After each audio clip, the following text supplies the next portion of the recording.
Labas vakaras.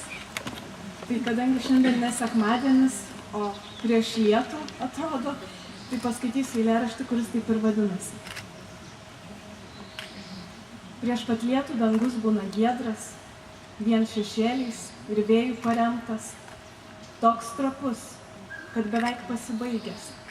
Jau iš jo vien alsavimas baltas, vien kliedėjimas vardo ir aukščio, obelis pažemiui pasodinta, jo nėra, jis juk visas iš žodžių, tik jau viskas iš jo pasakyta, apibrėžta sudievintais ratais, prie pat žemės burtažodžiais lenkta, gal net kartais paleista, tik kartais, bet ir šito prieš lietų pakanka, išsigydyti žaizdą troškimo, išsinerti iš tuščio šešėlio, gal jis pats dar savęs nepažino, tik kitų atpažintas tamsėjo. Ačiū labai. Dėkui.